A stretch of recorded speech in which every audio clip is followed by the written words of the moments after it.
예, 132쪽에 이제 협의의 무건들이죠. 협의 무건들은 매년 한 문제가 출제가 되는데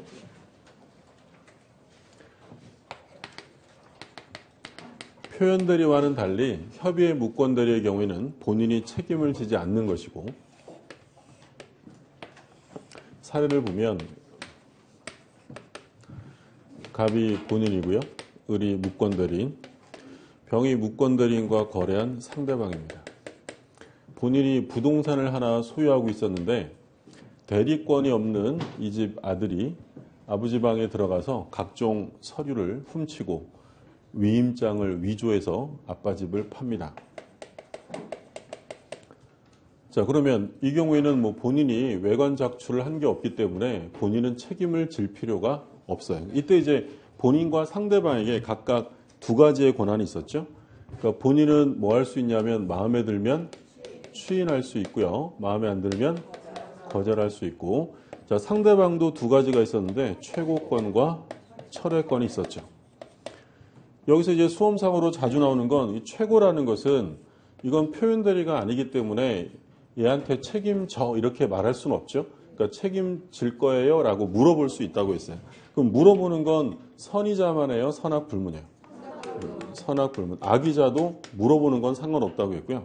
근데 철회권이라는 건 상대방이 본인이 추인하기 전에 얼른 먼저 끝내는 거죠. 이건 누구만 할 수 있냐면 선의자만 할 수 있다. 그러니까 예를 들어 아버지 집이 시가로 한 5억 원 해요.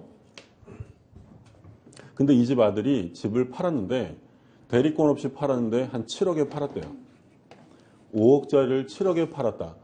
그러면 아들의 이 행위는 매우 괘씸하지만 아버지 입장에서 볼 때 경제적 효과를 귀속받고 싶을 수 있잖아요. 그러면 얼른 뭐 하면 돼요? 얼른 추인하면 되죠. 그럼 추인하면 이 계약은 유효가 돼요. 언제부터요? 처음부터. 소급하여 유효가 됩니다. 물론 제3자 권리를 해하지 못한다 이렇게 돼 있고 제3자를 침해할 수 없다라고 돼 있고요. 물론 이 소급효가 있다는 게 강행 규정은 아니에요. 소급효한 것이 원칙이지만 당사자의 약정, 특약이 있으면 특약이 우선합니다. 그러니까 별도의 특약이 없다면 처음부터 유효한 계약이 되고요. 그러면 본인 입장에서는 이 즐거운 일이라서 추인했다 치면 상대방 입장에서는 5억짜리를 7억에 산 거예요. 근데 봤더니 을에게 대리권이 없는 거죠. 그럼 하기 싫으면 얼른 뭐 하면 되는 거예요? 철회하면 되는 거예요. 그럼 결국 이 계약이 유효가 될지 무효가 되는지는 누가 먼저 했느냐. 본인이 먼저 추인하면 소급해서 유효가 되고요. 상대방이 먼저 철회하게 되면 이때는 확정적으로 무효가 돼요. 그러니까 결국 이 철회는 본인이 추인하기 전까지만 하면 되는 거고요. 그럼 마찬가지죠. 본인은 언제까지 추인할 수 있는 거예요? 상대방이 철회하기 전까지는 추인해서 소급해서 유효로 할 수 있다. 근데 이 집 아들이 돈이 필요해서 급매를 했는데 이렇게 잘 팔 리는 없고요. 5억짜리를 3억 원에 낼름 팔아먹은 거예요. 자, 이제 상황이 바뀌었습니다. 이제 누구에게 유리해진 거예요? 상대방이요. 그럼 이게 만약에 표현대리 요건을 갖췄다면 책임지시오 하면 갑은 이행을 해야 돼요. 근데 이건 표현대리가 아니라 뭐예요? 협의의 무건대리죠. 그러면 책임지시오는 못하는 거고요. 어떻게 책임져줄래요? 라고 물어보는 거죠. 그럼 최고하면 이 갑이 추인할 수도 있고 보통은 마음에 안 들면 거절하는 거죠. 그래서 지금 거절하게 되면 계약은 무효가 되는데 각각 두 가지의 권한이 있다. 본인은 추인권과 거절권, 상대방은 최고권과 철회권이 있고요. 그런데 이 본인이 원하면 추인을 하면 돼요. 근데 얘가 아무 말도 안 합니다. 그러면 상대방이 본인에게 어떻게 추인하실 거예요? 라고 최고한다고 했죠. 근데 최고했는데 아무 말도 안 하면 추인이에요? 거절이에요? 거절하는 것으로 본다. 왜 거절이에요? 아무 말도 안 했는데 왜 거절이에요? 법률의 규정. 그러니까 최고라는 건 법률행위가 아니라 준법률행위죠.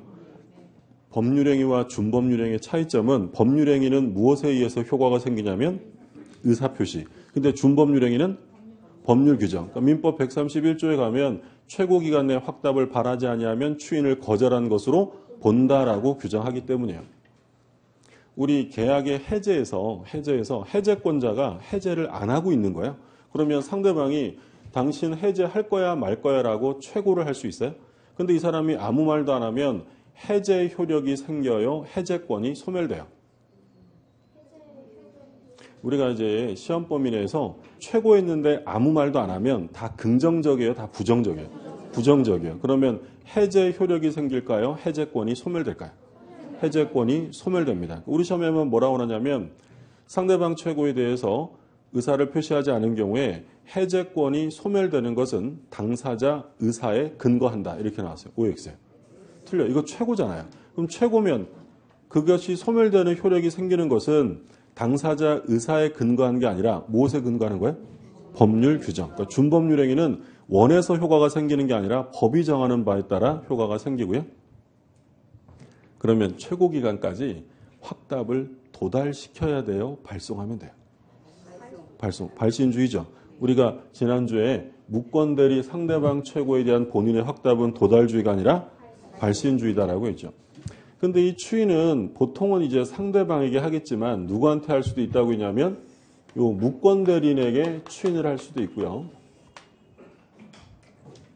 또 병이 정한테 팔았다. 이 승계인이죠. 전득자예요. 이 승계인에게 추인하는 것도 가능합니다. 그래서 추인의 상대방은 무권대리인, 상대방의 승계인. 누구에게나 해도 상관없어요. 근데 이제 문제는 이 상대방에게 추인하게 되면 당연히 이 추인의 효력은 확정적으로 생길 텐데 무권대리인에게 추인을 합니다. 야, 우리 아들 잘 팔았어. 이렇게 추인하게 되면 상대방이 그 사실을 알 수가 없죠. 그러면 무권대리인에게 추인한 거 가지고는 상대방에게 대항할 수 없습니다. 왜 대항할 수 없다는 거예요? 얘가 모르니까. 그럼 언제부터는 대항할 수 있냐면, 그렇죠? 상대방이 안 때에는 주장할 수 있다. 그래서 항상 그 사례 문제 나올 때 추인을 했는데 만약에 무권대리인에게 추인되었다 이런 말이 나오면 뭘 꼭 확인하셔야 되냐면 상대방이 알았느냐 몰랐느냐. 그럼 만약에 사례 문제에서 본인이 무권대리인에게 추인을 했는데 상대방이 그 사실을 모르고 철회를 했대요. 자, 그러면 이 계약은 이행해야 돼요? 이행할 필요 없는 거예요? 이행할 필요 없는 거죠. 누구에게 추인했어요? 무권대리인. 그러면 이 추인의 효력이 얘한테 생기려면 얘가 그 사실을 알아야 되는데 몰랐다는 건 아직 추인의 효력이 없는 거죠. 그럼 뭐 할 수 있는 거예요? 철회할 수 있는 거예요. 이때는 철회가 우선하기 때문에 이 경우에는 이행을 할 필요가 없다. 그래서 무권대리인에게 추인이 되었다 이런 말 나오면 꼭 상대방이 알았는지 몰랐는지를 체크하셔야 되고요. 그러면 이때 이 갑이라는 사람이 병에게 추인하는 것은 말 그대로 추후에 인정해 주는 거예요. 요거는 단독행위죠. 그러면 갑의 추인은 상대방의 동의가 있어야 효력이 생긴다. OX에? 틀려요. 단독행위니까 일방적으로 효력을 발생시킵니다. 그럼 단독행위니까 여기에 뭘 붙이면 안 되냐면 조건이나 기한을 붙이면 안 되는 거죠. 그러니까 단독행위라는 건 상대방을 불리하게 하는 것이기 때문에 할 거면 깔끔하게 하고 안 하려면 말아야지 거기에 조건이나 기한까지 붙여버리면 상대방의 지위가 너무 불안정해지기 때문에 그런 추인은 인정되지 않는다라는 거죠. 그리고 말씀드린 것처럼 깔끔하게 해야지 뭐 일부만 추인하거나 또는 변경을 가한 추인. 자, 일부 추인이나 변경을 가한 추인은 무효예요. 무효. 근데 언제나 무효는 아니고 누가 동의해 주면 되냐면 상대방. 그래서 상대방 동의가 없는 한 무효다. 그러니까 얘가 아버지 집이 5억인데 예를 들어서 3억에 팔아먹었어요. 그러면 이 갑은 추인하려면 이 3억 원 매매 계약을 그대로 추인해야지 내가 우리 아들이 한 매매 계약을 7억에 추인할게. 이게 뭐 하는 거예요? 변경을 가한 추인이죠. 이런 추인은 유효예요? 무효예요? 이거 말도 안 되는 거죠. 무효고. 근데 상대방이 난 7억도 좋아 라고 동의해 주었다면 그때는 뭐 무효할 필요 없는 거고요. 또는 이 집 아들이 아버지 토지랑 건물을 같이 팔아먹었어요. 근데 아버지가 나중에 뭐라고 하냐면 토지는 놔두고 건물만 추인. 이게 뭐예요? 일부 추인이죠. 이런 추인은 당연히 무효다라는 거예요. 근데 물론 상대방이 뭘 해주면 되냐면 동의해주면 가능하고, 그리고 역시 추인의 방식에는 제한이 없습니다. 따라서 명시적 추인뿐만 아니라 묵시적인 추인도 인정이 되죠. 그러니까 예를 들어서 이 집 아들이 무권 대리 행위를 한 다음에 아버지가 내 아들의 행위를 인정하겠다라고 의사를 직접 표시하면 그건 명시적 추인이에요. 근데 명시적으로 추인한다라고 말한 적은 없는데 이 갑이 이 병이라는 사람에게 이 부동산을 인도해 주었다. 자, 목적물을 인도해 줬대요. 인도. 그러면 추인하겠다는 거예요? 거절하겠다는 거예요? 추인하겠다. 그러니까 명시적으로 말한 적은 없지만 인도를 했다거나 또는 계약을 이행했거나 이런 행위가 들어가면 추인으로 인정될 수밖에 없다. 근데 비교되는 건 뭐냐면 묵시적 추인으로 인정되기 위해서는 본인이 인도를 하거나 받거나 이행을 하거나 받거나와 같은 적극적인 액션이 들어가야 돼요. 그러니까 그냥 가만히 있었다. 가만히 있었다라고 하면 추인이 아니에요. 추인으로 보지 않는 게 판례예요. 예를 들어서 우리 판례가 본 게 무권대리인 행위 후에 본인이 장기간 방치했대요. 방치했다면 추인이 아니에요. 이건 내버려 둔 거니까 추인으로 볼 수 없고요. 또는 무권대리인 법률행위를 했는데 본인이 아무런 이의제기를 하지 않았대요. 아무 이의제기도 하지 않았다. 이거 추인이 아니에요. 이게 뭐 했어요? 안 했어요? 아무것도 안 해요. 이거 가지고 추인으로 될 수는 없다라는 거예요. 그러면 본인이 상대방한테 가서 시간을 좀 달라라고 기한 유예를 요청합니다. 기한 유예를 요청했다면 추인일까요? 아닐까요? 요청이라는 적극적 행위를 한 거죠. 그러면 추인이요. 기한 유예를 요청했다. 근데 무권대리인 법률행위 하면 얘가 당연히 책임을 져야 되는데 본인이 무권대리인에게 전혀 민형사상의 책임을 묻지 않습니다. 민형사상의 책임을 묻지 않았다. 자, 이거 추인이 아니에요? 지금 이제 아닌 걸 빨간 걸로 쓰는 분위기잖아요. 그렇죠? 이런 건 추인이 아니에요. 추인으로. 민형사상의 책임을 묻지 않았다는 건 뭘 한 거예요? 내버려 둔 거예요. 네? 뭐 이런 거 가지고 추인으로 볼 수는 없다. 예를 들어 소송이 제기됐는데 갑이 법원에 불출석합니다. 법원에 불출석했다? 추인이 아니에요. 아니, 아무것도 안 했잖아요. 이런 거 가지고 추인으로 되지는 않고 추인으로 인정하려면 인도를 하거나 받거나 이행을 하거나 받거나 요청을 하거나 이런 적극적 행위가 들어가야 추인이 된다라는 게 판례 입장이고,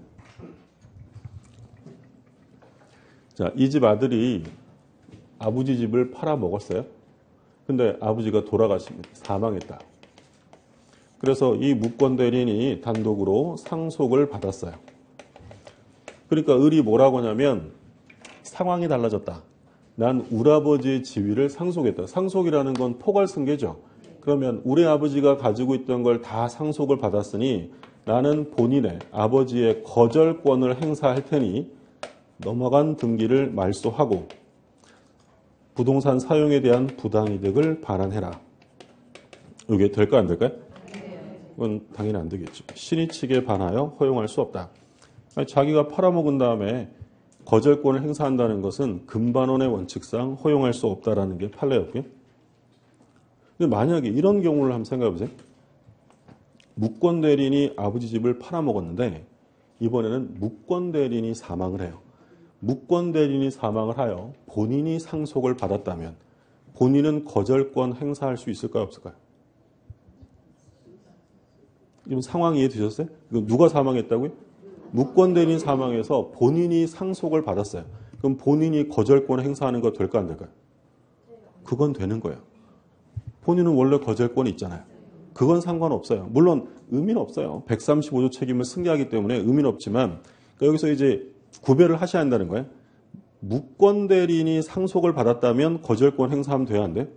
쥐가 팔아먹었잖아요. 근데 본인이 상속을 받은 경우는 얘가 거절권 행사한다고 신의 측에 반하는 것은 아니다라는 거죠. 구별해두세요. 그러니까 무조건 막 외우시면 안 되는 거예요. 그래서 대리에서 누가 죽으면 거절권은 안 돼. 막 이렇게 외우면 시험장에 갔더니 이번에 얘가 죽고 막 이럴 수도 있는 거냐, 그렇죠? 그러니까 누가 상속한 게 안 된다고요? 무권대리. 지가 팔아먹고 상속받은 다음에 거절권 행사하는 건 신의측상 허용할 수 없다라는 거죠. 교재 한번 볼게요. 132쪽.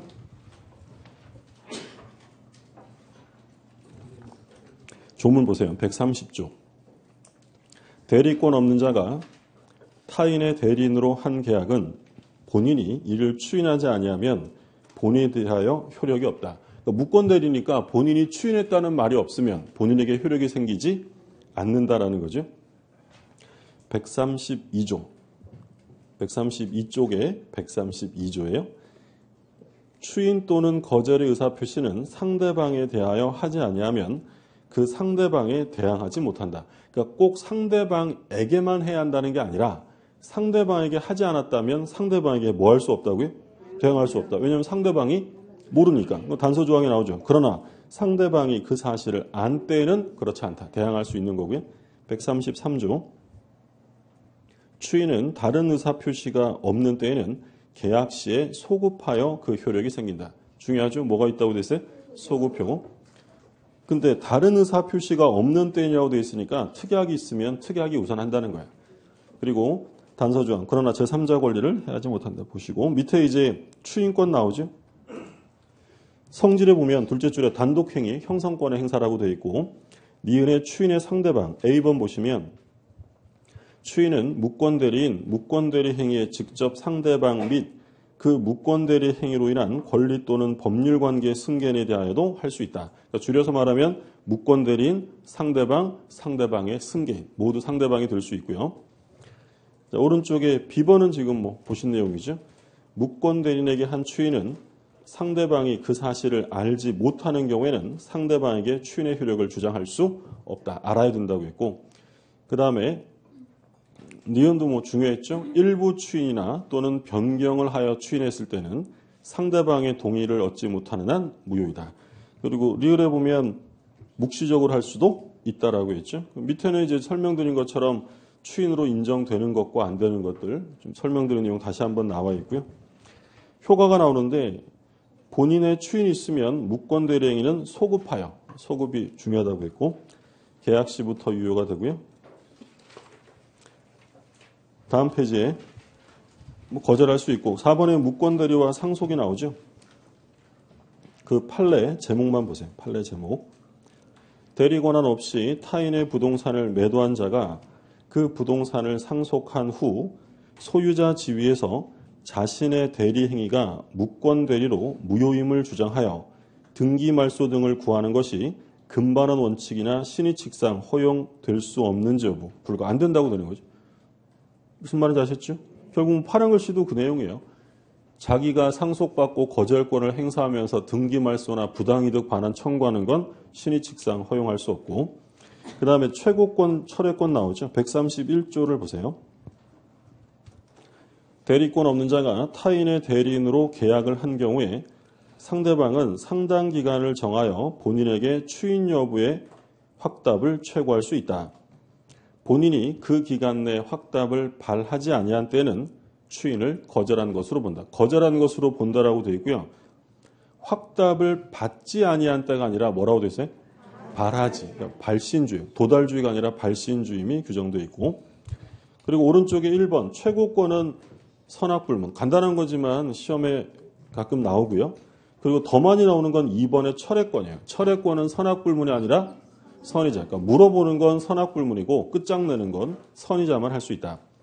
그 다음에 이제 135조가 나오죠. 1항을 보죠. 다른 자의 대리인으로서 계약을 맺은 자가 그 대리권을 증명하지 못하고 또 본인의 추인을 받지 못한 경우에는 그는 상대방의 선택에 따라 계약을 이행할 책임 또는 손해를 배상할 책임이 있다. 그러니까 이행 또는 배상 책임 중에 하나를 선택하는데 선택은 누가 한다고 되냐면 상대방, 무권 대리인이 선택하는 게 아니다라는 점 조심하시고요. 2항.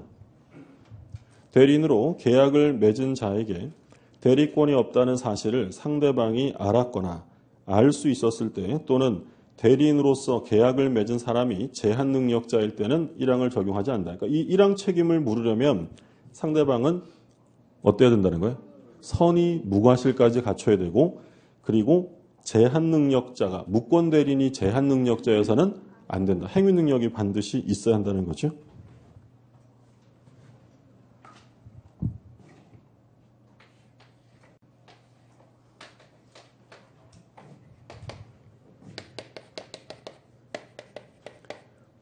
본인은 추인권과 거절권이 있고요.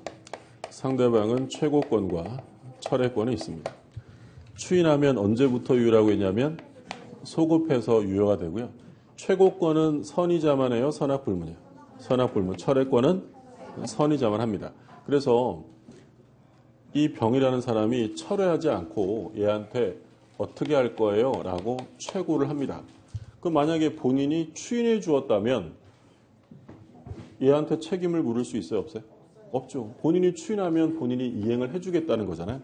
그러니까 이 병이 이 무권 대리인에게 책임을 물을 수 있는 경우는 본인에게 책임을 물을 수 없을 때만 가는 거예요. 얘가 뭐 했을 때?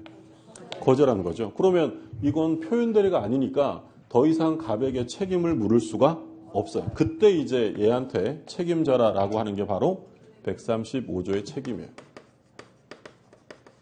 그래서 아까 우리 그 전 시간에 표현 대리 얘기할 때 만약에 을과 병의 법률 행위가 표현 대리가 성립됐대요. 그럼 표현 대리가 성립됐다면 이 을에게 135조 책임을 물을 수 있어요? 없어요? 없다라고 했죠. 왜 물을 수 없는 거예요? 표현 대리가 성립하면 누구에게 책임 물으면 돼요? 본인에게 물으면 되기 때문에 이 무권 대리인에게 이 책임을 물으려면 본인에게 물을 수 없을 때만 가능한 거예요. 그래서 표현 대리가 성립하면 이 135조 책임은 적용되지 않는다라고 한 거고요. 그러면 책임의 내용은 당신이 계약을 했으니까 당신이 계약을 이행하든지 아니면 손해배상해라. 그러면 이때 이행이나 손해배상 중에 하나를 선택하게 되는데 선택권자는 누구라고 되어 있었냐면 상대방의 선택이죠. 얘 모자란 게 있다고 얘한테 선택권을 줘요. 선택은 상대방이 하는 거예요. 그리고 이러한 책임을 물으려면 이 상대방은 어떠해야 되냐면 선이 무과실까지 갖춰야죠. 알았거나 알 수 있었다면 뻔히 대리권 없는 걸 알았거나 알 수 있었는데 새삼스럽게 네가 책임져라 라고 할 수는 없어요. 선이 무과실해야 되고 그리고 중요한 게 이 책임을 추궁당하는 을은 반드시 뭐가 있어야 돼요? 행위 능력이 있어야 돼요. 행위 능력을 요한다. 그러니까 만약에 이 무권 대리인이 미성년자였다라고 하면 또는 뭐 피한정 후견인이었다라고 하면 병은 무권 대리인에게 이행 책임을 물을 수 없어요. 반드시 행위 능력이 있어야 한다. 뭐랑 혼동하시면 안 되냐면 대리는 행위 능력이 있어야 돼요? 없어도 돼요? 없어도 돼요. 근데 이건 지금 그거랑 전혀 다른 거예요. 그거는 대리라는 것은 효과가 누구한테 귀속이 되죠? 본인에게 가는 거예요. 그러니까 이 미성년자 대리인이 책임질 일이 아니잖아요. 그러니까 대리인은 행위 능력이 없어도 상관없는 거야. 근데 이건 지금 누가 책임을 져야 돼요?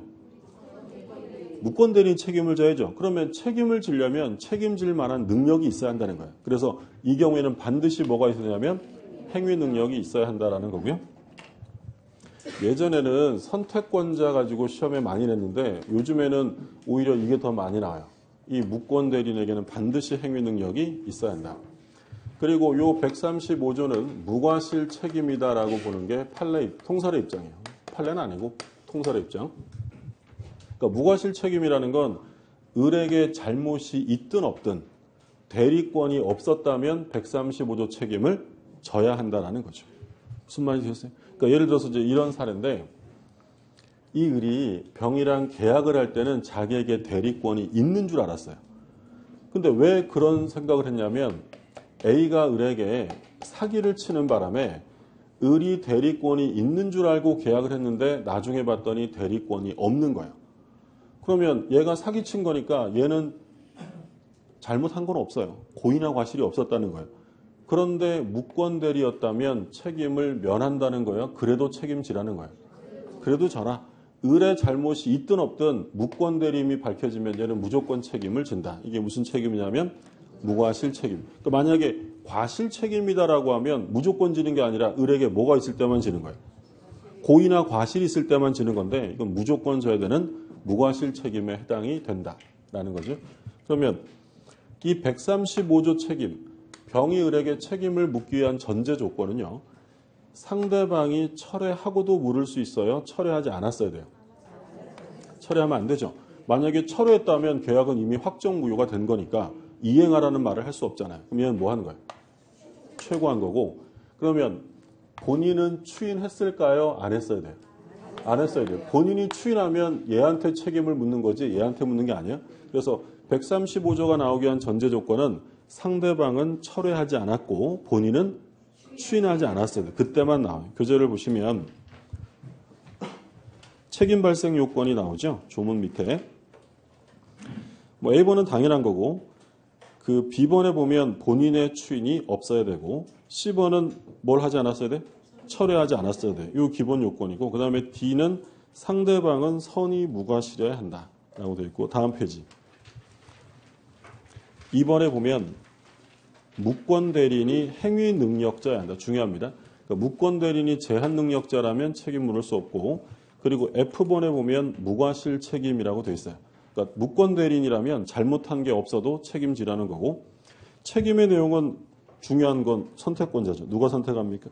상대방 선택. 그 점 조심하시고 자, 그 다음에 2번에 단독행위의 무권 대리가 나오는데 우리가 지난 과정에서는 2번은 안 봤어요. 뭐 시험에 잘 나오지 않는 거니까 시험에 잘 안 나오는데 또 쉽지도 않아요. 그래서 안 봤던 건데 이번에 이제 마지막으로 한번 봅니다. 그러니까 우리가 지금까지 본 건 무권 대리인이 상대방이랑 뭐 한 거예요?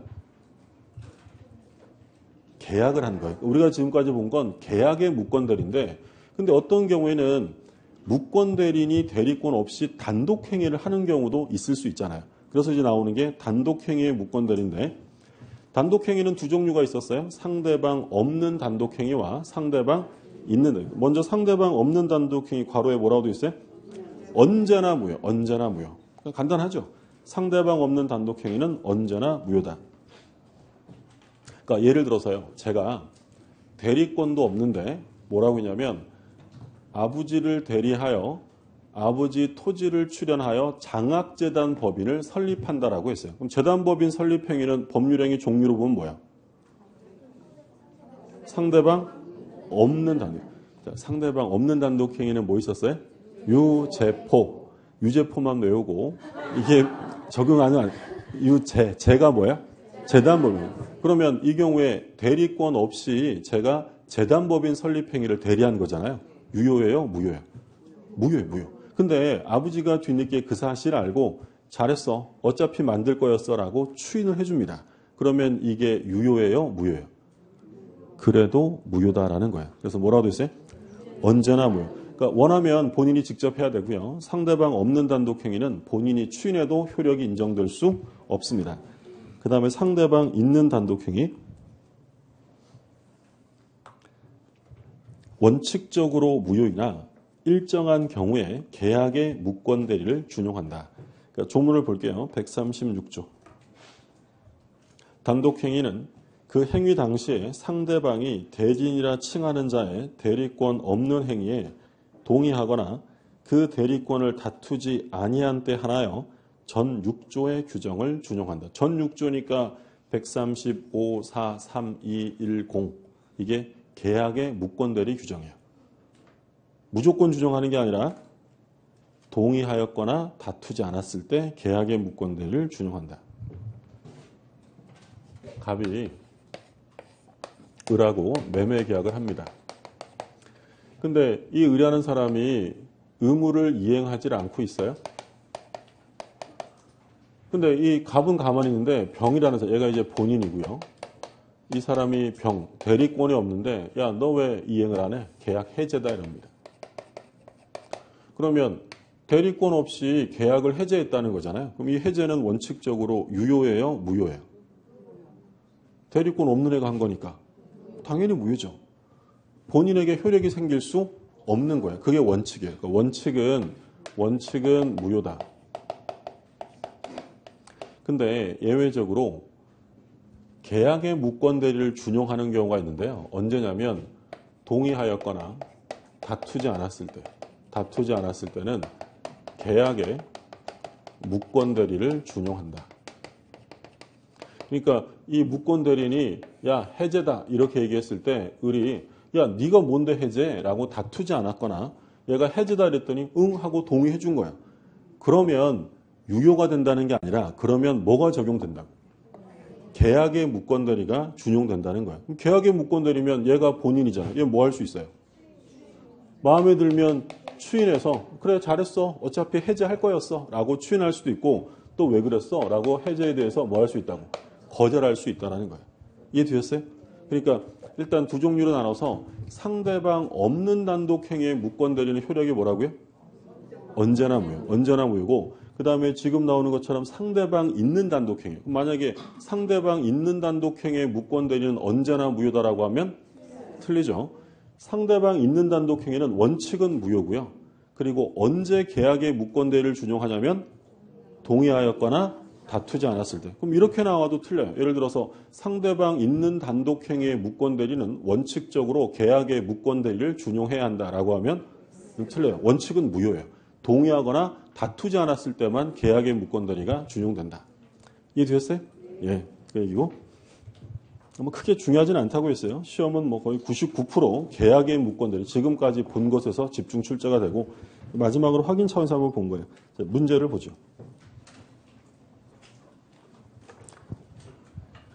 대리권 없는 을이 갑을 대리하여 병에게 갑 소유 토지를 매도하였다. 틀린 것입니다. 1번.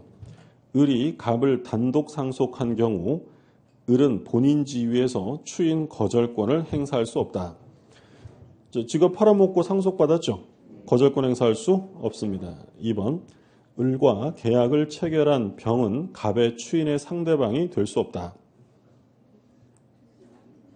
당연히 틀렸죠. 당연히 추인은 병에게 하는 게 기본이에요. 보통 시험은 이렇게 안 나오고 뭐 을에게는 할 수 없다든지 또는 뭐 승계인에게는 할 수 없다 이렇게 나오는 게 보통인데 이번 시험은 그냥 뭐라고 하냐면 병에게 할 수 있느냐? 당연히 병이 상대방이죠. 상대방은 무권 대리인, 상대방, 승계인 다 된다고 했죠. 3번. 갑의 추인은 그 무권 대리 행위가 있음을 알고 이를 추인하여야 그 행위 효과가 갑에게 귀속된다. 3번 당연한 거죠. 무권 대리 있다는 사실을 알면서 추인하면 효과가 본인에게 귀속이 되고요. 4번. 갑이 을에게 추인한 경우 누구한테 했어요? 무권 대리. 그럼 무권 대리에게 추인했다면 뭘 꼭 확인하시라고 했어요? 상대방이 알았냐. 그렇죠? 을에게 추인한 경우에 병이 추인이 있었던 사실을 알지 못했대요. 그럼 갑은 병에게 추인의 효력을 주장할 수 없다라는 거고요. 5번. 만약 을이 미성년자라면 갑이 을의 대리 행위에 대해 추인을 거절하더라도 병은 을에 대해 계약의 이행이나 손해배상을 청구할 수 없다. 그러니까 여기서 묻고자 하는 건 이행이나 손해배상이니까 135조 책임이에요. 그걸 물으려면 반드시 무권 대리는 행위 능력이 있어야죠. 근데 지금 보시는 것처럼 뭐라고 되냐면 미성년자, 제한 능력자에게는 이런 책임을 물을 수 없습니다. 그 얘기고. 자, 그 다음에 138쪽에 법률행위 무효와 취소가 나오죠. 뭐 기초개념으로 무효와 취소 개념을 구별했었는데 무효는 누구든지 주장할 수 있다라고 했어요. 근데 취소는 누구든지 하는 게 아니라 누가 하는 거예요? 취소권자. 취소권자가 하는 건데 무효는 무효권자라는 거 없어요. 누구나 할 수 있다라는 거고. 근데 취소는 무효와 달리 취소하지 않고 있으면 일단은 일단은 유효한 거죠. 그러니까 일응 유효하다라는 거고. 그리고 취소권은 영원히 행사할 수 있는 게 아니라 일정한 시간이 지나면 소멸합니다. 그 138쪽에요. 괄호 2번 보세요. 괄호 2번.